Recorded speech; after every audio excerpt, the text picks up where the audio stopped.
Oi, eu sou a Gabi E eu sou o Sam. e esse aqui é o podcast Crise dos Trintas. Sejam todos bem-vindos. A ideia aqui é a gente discutir, problematizar, desabafar, expor as dores e as delícias da vida adulta. Sempre trazendo um convidado para um papo bem gostoso e dividindo nossos dramas com vocês. Crise dos Trintas é para todo mundo e começa agora.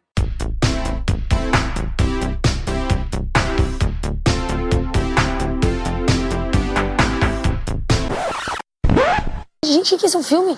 Bem-vindos de volta a mais um episódio do Crise dos Trintas. Oi, oi! Olha, o episódio de hoje ele vai ser um pouquinho diferente. A gente não vai ter uma entrevista como de costume, mas a gente tem uma proposta nova para vocês. Hoje o bate-papo vai ser só entre a gente mesmo, mas antes que a gente te explique como vai ser essa dinâmica, eu quero saber, você já tá seguindo a gente no Instagram? A gente vai dar uns segundinhos para você ir lá, abrir o aplicativo do Instagram e buscar pelo @podcast_crise dos trintas, com S no final. Tem um botãozinho ali se você quiser ser bem old school e mandar um e-mail pra gente. Você pode também se convidar para contar sua história no nosso podcast. A gente ama saber o que vocês estão achando. Verdade, a gente aceita elogios, críticas, sugestões, ideias de crises, piques, presentes, biscoitos, mas principalmente o carinho de vocês. Então bora começar o capítulo de hoje. Toda última quinta-feira do mês, ao invés da nossa tradicional entrevista, a gente vai ter aqui um quadro novo, que o nome vocês já devem ter visto aí no título, né? Bom, o nome é Crítica dos Trintas. E você deve estar se perguntando o que é que tem a ver com a proposta do nosso pod.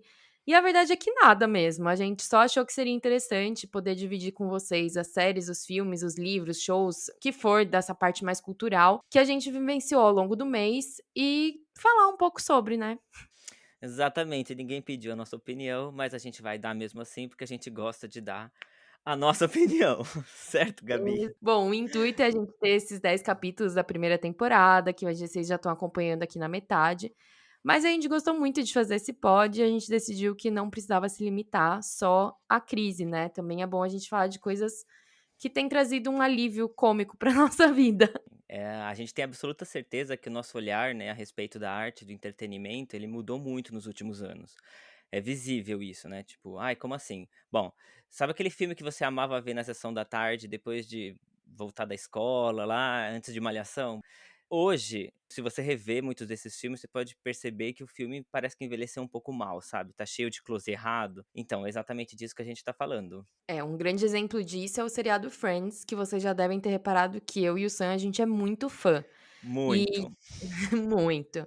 E bom, eu acho que é sempre importante lembrar que essa série foi gravada em 1994. Então existem, claro, episódios que são falas que não seriam reproduzidas no dia de hoje, mas Friends também foi a primeira série, por exemplo, a falar sobre menstruação nos Estados Unidos, que teve um casamento lésbico, enfim.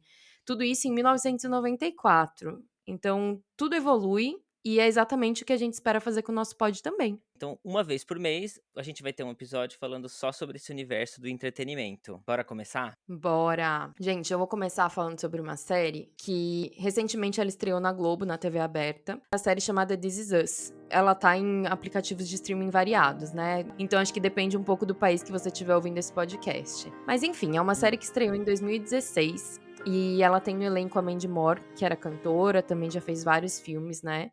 E o Milo Ventimiglia, que ele fez o Jess de Gilmore Girls. Então, se você tá aí na faixa dos 30, com certeza você já foi afim dele. Sim. Bom, essa série ela conta a história de um casal que tem trigêmeos. Na verdade, eles têm gêmeos e um filho adotado que nasceu no mesmo dia que os filhos biológicos deles. E ela é uma série que viaja assim entre o tempo presente, o passado e o futuro e fala muito sobre família mesmo, sobre situações familiares. E a gente que está vivendo esse momento, né, político tão gostoso do Brasil, que sabe como foi brigar com os parentes no Natal, brigar com aquela Hum. tia, que rompeu várias relações, eu acho extremamente importante assistir uma série como essa, porque ela te faz refletir sobre quem são essas pessoas, como foi a infância delas, e você consegue compreender um pouco do passado de alguém que na sua vida atual te incomoda, te faz mal, você não gosta da Uhum. personalidade.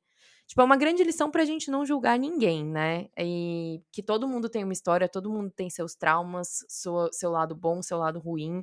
A gente é feito de luz e sombra e não pode se esquecer disso. E eu acho que ao contar essa história na visão tanto dos pais quanto dos filhos e trazer aí temas como vício em drogas, alcoolismo, abuso sexual, morte, luto, enfim, adoção, muitas coisas importantes, inclusive o tema do nosso pod passado, que é, né, a comunidade LGBTQIAP+, eu acho sensacional, acho que vale pra todo mundo.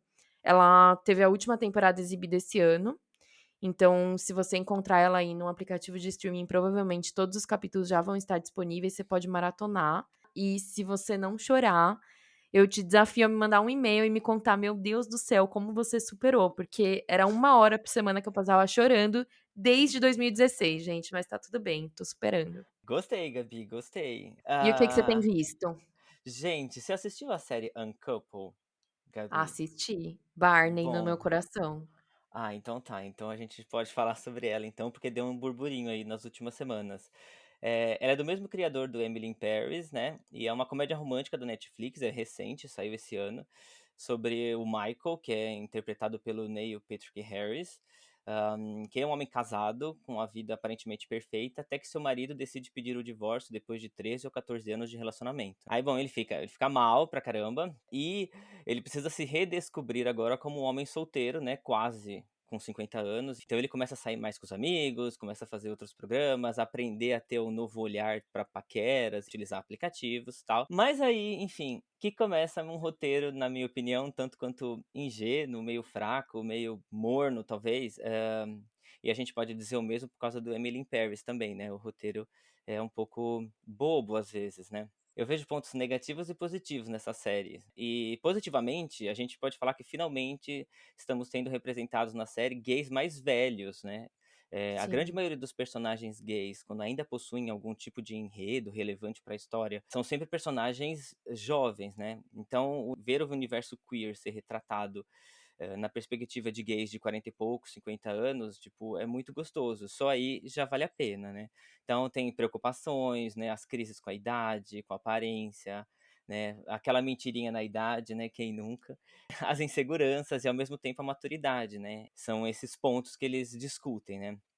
Ai, vale destacar também a personagem Suzanne, da maravilhosa da Tisha Campbell. Ai. amo. Gente, ela fez Eu, a Patroa e as Crianças, pra quem não lembra. Exatamente, ela é a patroa da série. E, bom, ela é amiga e trabalha, né, com o personagem do Neil, e ela é divertidíssima, é claro que tá à procura de um amor, mas é uma mulher independente, mãe solo, enfim, as cenas delas acaba sendo das melhores. Agora, tem muitos pontos negativos, ao meu ver, também, né? O primeiro é que sempre que o universo gay é retratado nas telas recentemente, me parece que os gays piscam os olhos e tem um homem ali chovendo no colo deles, gente. Não é assim, tipo, né, como se fosse fácil, né, estar com alguém, né. Esquecem sempre de introduzir preconceitos, né, que os gays também têm entre os próprios gays, né, tipo, na própria comunidade, principalmente na hora de encontrar alguém, né. Então acho que seria uma boa oportunidade também para lidar com esses assuntos, né, tipo etarismo, gordofobia, homofobia, né. Gente, não é só porque é gay que não pode ser homofóbico também, né. E o plus disso tudo é que mesmo passando por essa crise do casamento e tal, né, o personagem do Neil, ele é super padrão, né, o próprio ator é. Então, obviamente, o ex-marido dele também é, e todos os caras com os que ele relaciona também. Então, acho que faltou um pouco desse olhar interno da comunidade gay, sabe? Alguns toques ali, aqui, sei lá, talvez, e um pouco mais de maturidade no roteiro, acho que ficaria muito legal, assim. Eu entendo, na verdade, que eles tentaram talvez deixar a série bem leve, mas eu acho que dá pra deixar qualquer série leve e também abordar, né, algumas coisas e ser um pouco mais realista, né, mas ainda vale a pena, tá. Se você é da comunidade, você vai se identificar e dar umas risadas, né, Gabi, dá pra dar umas risadinhas Sim. gostosas. Eu senti a mesma coisa e eu não faço parte da comunidade, mas aquilo me parecia muito distante da realidade dos meus amigos gays. Eu achei como Totalmente. tipo, é muito legal ter uma série que retrata ali, né, o beijo homossexual, o sexo homossexual sem ser um tabu, mas e ser uma série de comédia, né, porque também tem esse lado de que às vezes a gente já conversou sobre isso no outro episódio, de que às vezes uma série com a temática gay é sempre de sofrimento e dor. Muito dramática. Porém, tipo, uma coisa que eu pensei quando eu fui ver essa série, não imaginava ele fazendo uma série assim, porque ele é super ativista, né. Eu não sei, eu fiquei Uhum. me questionando, será que ele fez com muita ironia essa série, pensando: "Vou fazer uma série Pode com um ser. mundo que não tem nada a ver", porque ele sabe que a vida não é assim, né, ele é casado, Não, tem os filhos gente. dele. Não, não. Eu não s Na verdade é um bom posicionamento, é um bom olhar pra série, talvez ela seja um pouco mais crítica do que a gente tá pensando, porque realmente ali as situações são engraçadas, né, e a história, enfim, o roteiro, conta esse universo, mas é uma realidade bem distante ainda, né. E essa questão de, né, da gordofobia, da etariedade ali, tem uns personagens que entram com a função de representar, né, um grupo não padrão, Uhum. mas no fim das contas, a série só reforça de que existe o preconceito. Foi aí que eu me questionei. Exato. Será que esses temas acontecem de propósito?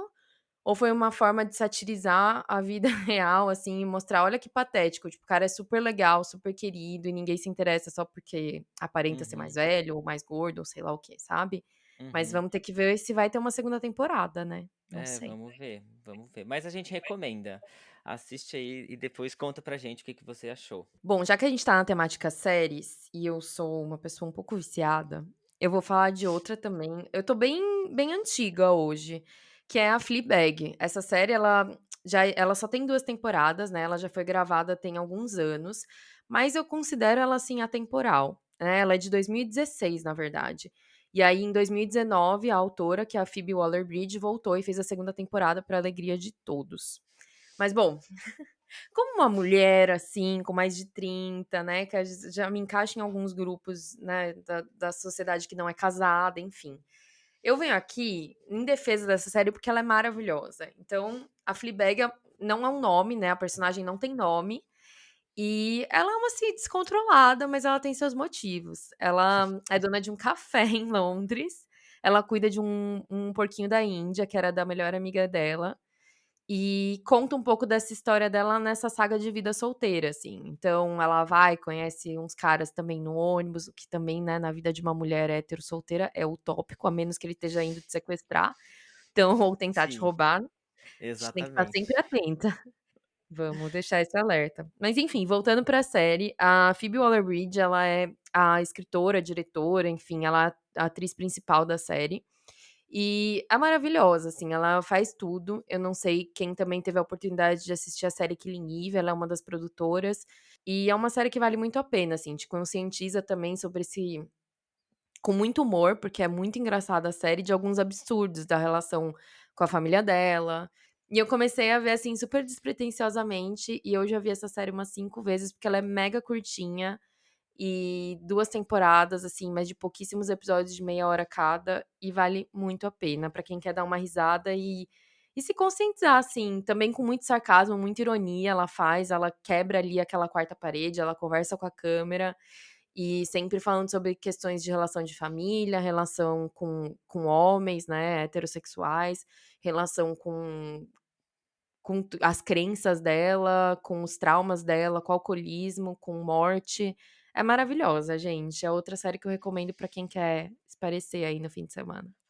Gente, gostei. Você sabe que eu vi uma crítica da Isabella Boscov falando de Fleabag, e ela fala muito bem. Eu acho que a gente pode dizer objetivamente que Fleabag rompe um grande número de barreiras, que ela inova em um sem número de aspectos e que ela é de um brilhantismo na maneira como cada elemento dela se casa, que eu acho que poucas vezes, mas poucas vezes mesmo, a gente pode dizer isso de uma série, que ela é praticamente perfeita. Rainha, né.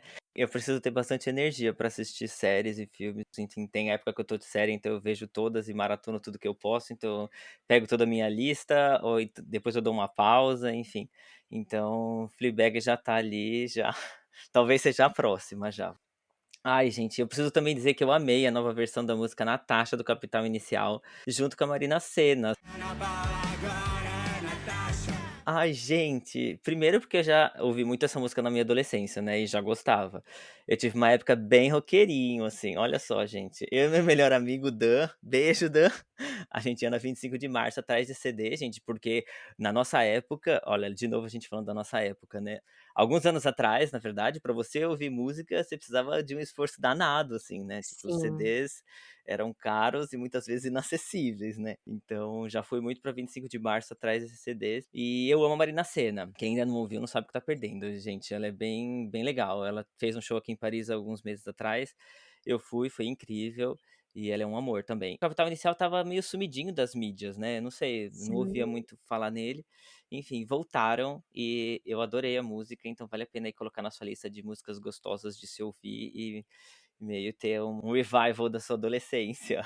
Bom, já que o assunto tá em música, eu acho que a próxima dica que eu tenho pra dar, né, que também é a última que eu tenho aqui no programa de hoje, é pra quem puder, pra quem tiver a oportunidade de ir ver o show da última sessão de música, que é a turnê de despedida dos palcos de Milton Nascimento. Eu não tenho Nossa. palavras pra esse homem, gente. Ele é maravilhoso, né? Eu tive uma infância muito marcada pelos discos do Milton Nascimento. Meu pai ama ele e acabou me ensinando a amar. E ele vai estar em turnê até o dia 13 de novembro. Ele vai fazer shows nos Estados Unidos, ele vai para São Paulo e ainda tem um show em Belo Horizonte. Então, quem conseguir encontrar ingressos, porque eu vi que estava tudo esgotado, são 60 anos de carreira e 80 anos de vida. Então, o show dele é marcado por todos os sucessos dele lá da época do Clube de Esquina, também os mais famosos, né? Maria Maria, que a gente conhece, Coração de Maravilhosa. Estudante. Aquelas coisas de trilha de novela da Globo, que você fica já se vendo ali em Sim. Copacabana. Fui assistir o show dele por aqui na Espanha, e o f lotado, né, lotado de gritos e de todo mundo chamando bituca, ele fica numa poltroninha, tem uma banda sensacional. Oh, Cara, imagina, né, 80 anos, eu com 32 fiz uma viagem de 18 horas, fiquei 3 dias dormindo, imagina Milton, eu gente. tô com 35, não vejo a hora de me aposentar. Com Ai, 80 sim. trabalhando é bastante. Muita. Deve ser muito bom, assim, porque o trabalho dele ele abre a boca e sai uma voz maravilhosa, assim. Enfim, Milton Nascimento, e essa turnê eu acho muito interessante, porque ela foi meio que promovida pelo filho adotivo dele, que é o Augusto, que incentivou ele a falar: "Beleza, você quer deixar os palcos, mas, meu, antes você tem que visitar seus fãs". Ele fez uma turnê pela Uhum. Europa, lindíssima, tá fazendo a turnê pelo Brasil, vai para os Estados Unidos, ou seja, ele demonstrou ter muito carinho com os fãs que estão no Brasil e que os brasileiros que não estão no Brasil. É Legal. lindo, assim, muito. Assistam, gente. E eu deixo por aqui minhas dicas desse mês pra vocês aproveitarem. Eu tenho mais uma dica de um filme, mas eu não quero falar muito sobre ele, porque eu corro um sério risco de dar algum spoiler, mas o nome se chama Marido Fiel e tá na Netflix. Se você gosta de um plot twist, né? Bom, melhor dizendo, vamos falar reviravolta, acho que eu prefiro essa palavra. Se você gosta de uma reviravolta inesperada, vale muito a pena. A história não parece assim grandes coisas, é um casal que se encontra preso em um casamento sem amor, no qual, tipo, não consegue sair, enfim, bem mais do mesmo. Mas acontece um caso extraconjugal e as coisas tomam um rumo assim insano quando um assassinato, gente, acontece. Tenho medo de dar spoiler aqui, gente, mas sabe aqueles filmes que meio que agoniantes, assim, que chega num momento e você fica pensando, meu Deus, e agora? Sabe assim, uma ação errada vai levando a uma outra mais errada ainda e mais errada ainda. E em um momento do filme você pensa, meu Deus, como que ele se meteu nessa? Tipo, como é que ele vai sair dessa, assim, sabe? E aí tudo começa a ficar sombrio, pesado, enfim, o próprio protagonista tem que lidar com a consciência dele. Gente, é um suspense com ação, eu não sei ao certo gênero, mas eu e o Gigi, a gente ficou assim, atônito no sofá, meu Deus. Eu não vou falar mais nada, Gabi. Aproveita que amanhã é sexta-feira, dia de um filminho gostoso, esfriou aqui. Assiste e depois você me conta. Acho que vale a pena também mencionar o filme A Mulher Rei, que é um filme meio épico, gente, que é maravilhosa, incrível, espetacular. Eu ficaria aqui horas falando bem sobre ela, Viola Davis, que além de protagonista é produtora, tá, querida?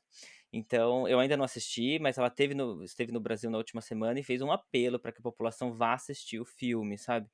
É importante mostrarmos para indústrias cinematográficas que filmes com histórias e protagonismo negro, tipo, dá lucro, né, gente? Tudo é lucro. Vale a pena investir em histórias de pessoas pretas, né? Então, assistir um filme desse, além, claro, de ver um puta filme, porque é realmente maravilhoso, o trailer já tá disponível, já teve para estreia em alguns lugares, mas ajuda muito a indústria a entender, enfim, que vale a pena investir nessas histórias, nesses personagens, nos atores, enfim.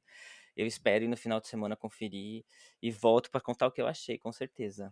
Sim, mês que vem vamos aqui analisar a deusa Viola Davis. Ai, gente, ela é maravilhosa. Ela na tela já é motivo pra assistir qualquer filme.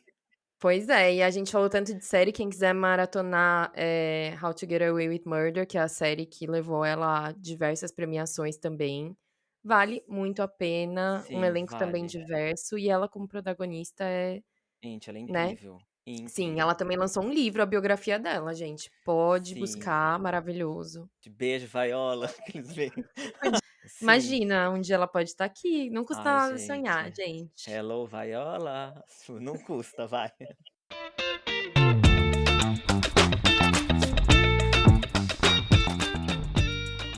Agora a gente quer saber de vocês, quais foram os últimos filmes, séries, acontecimentos interessantes ou não, né, que vocês recomendam. Ou não também, né, tem as 2 recomendações aí. Sim, a gente vai ler todos os comentários, a gente quer saber o que que vocês acharam das nossas dicas, se gostaram, se odiaram, enfim. Não desistam se vocês odiaram das dicas, tá. Manda um feedback que a gente tá bem receptivo. Sim.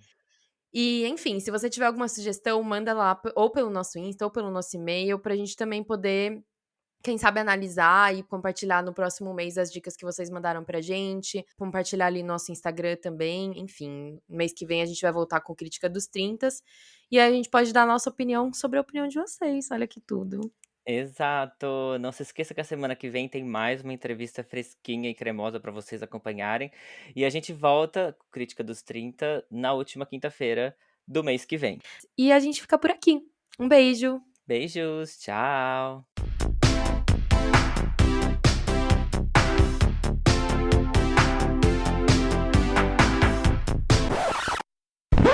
Gente, que isso é um filme?